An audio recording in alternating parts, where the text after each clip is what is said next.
करेंगे खबरों का। जोशीमठ भूधसाव से प्रभावित जोशीमठ का मामला, एक बार फिर से मकानों में गहरी दरारें होने लगी हैं। असुरक्षित घोषित किए गए मकानों में बढ़ी दरारें। सिंघधार वार्ड स्थित एक मकान में बढ़ी दरारें बढ़ने से परिवार के लोग दहशत में हैं।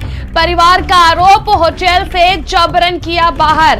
असुरक्षित घोषित किए गए मकानों में अब दरारें बढ़ी है। एक बार जहां जोशीमठ में भूधसाव को लेकर तमाम दोस्तीकरण भी किए गए थे, इन सबके बीच एक बार फिर मकानों में गहरी दरारें होने लगी हैं। असुरक्षित घोषित किए गए मकानों की दरारें बढ़ी हैं। सिंघधार वार्ड स्थित एक मकान की दरारें बढ़ी है, वहीं दरार बढ़ने से परिवार के लोग दहशत में हैं। परिवार का आरोप, होटल से जबरन बाहर किया गया।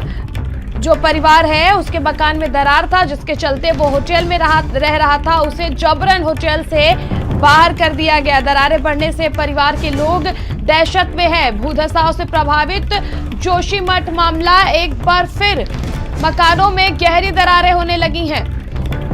ब्यूरो चीफ पंकज पवार हमारे साथ जुड़ चुके हैं। पंकज, आप देखिए, जोशीमठ में एक बार जो दहशत फैला था जब दरारें आ रही थी, तमाम तरह की बातें की गई थी कि सुरक्षित स्थानों पर लोगों को पहुंचा दिया गया, उनके लिए तमाम इंतजाम कर दिए गए, लेकिन फिर से इस तरह का मामला सामने आया है जहां पर दरारें बढ़ी हैं मकान में और परिवार ने आरोप लगाया कि उसे होटल से जबरदस्ती निकाला गया।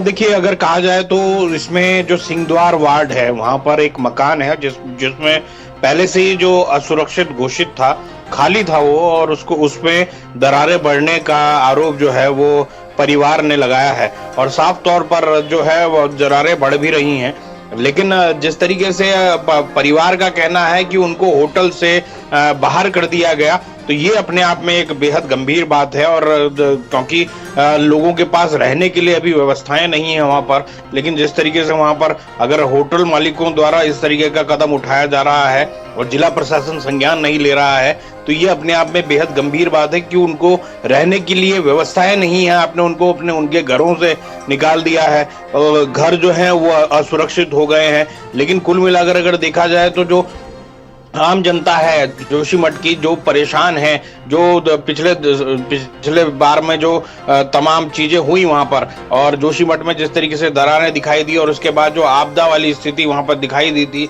उससे कहीं ना कहीं लोग दहशत में थे और उम्मीद कर रहे थे कि उनको अब कुछ जिला प्रशासन द्वारा मदद की जाएगी। हालांकि जिला प्रशासन का कहना है कि जितने प्रभावित थे सबको मदद की जा चुकी है, उनका जो पैसा है उनको दिया जा चुका है, और जो तमाम भी जो रेमेडीज हो सकती थी वो की जा चुकी हैं।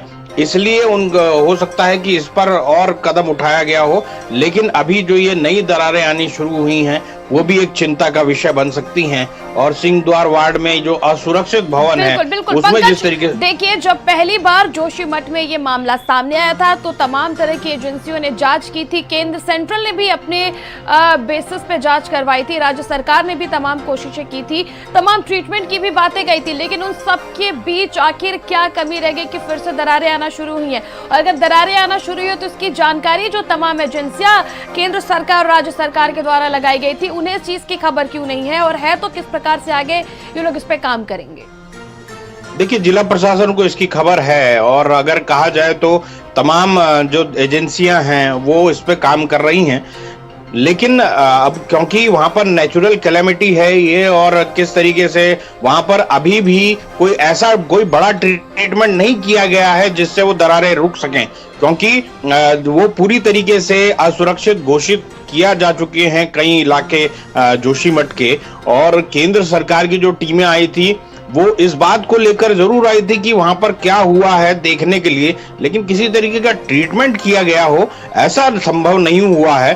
और केंद्र सरकार की टीमें जो हैं वो मुआवजा जो राज्य सरकार ने लगभग 3,000 करोड़ मांगा था, उसकी सत्यापन करने आई थी कि क्या सच में वहां इतनी जरूरत है कि 3,000 करोड़ रुपए राज्य को देना पड़े। तो उन तमाम चीजों को किया गया, लेकिन ऐसा नहीं है कि कोई ट्रीटमेंट किया गया हो जोशीमठ की दरारों को भरने के लिए। ऐसा कुछ नहीं हुआ है, जिसकी वजह से कोई ट्रीटमेंट नहीं हुआ तो उसकी वजह से एक बार फिर वहां पे दरारें बढ़ रही हैं। और इन तमाम चीजों को प्रशासन को गंभीरता से लेना चाहिए, क्योंकि एक बार फिर वो चेन रिएक्शन शुरू हुई तो लोगों के लिए फिर परेशानी होगी। और क्योंकि इस समय चारधाम यात्रा चल रही है, जोशीमठ मुख्य पड़ाव है, वहीं से तमाम लोग जो है वो बद्रीनाथ जाते हैं। और अगर बद्रीनाथ और इसके अलावा हेमकुंड साहिब घांगरिया तक जाते हैं तो कहीं ना कहीं परेशानी श्रद्धालुओं को भी होगी, परेशानी आम जनता को भी होगी और परेशानी प्रशासन को भी होगी। गंभीर मुद्दा है पंकज। तमाम जानकारी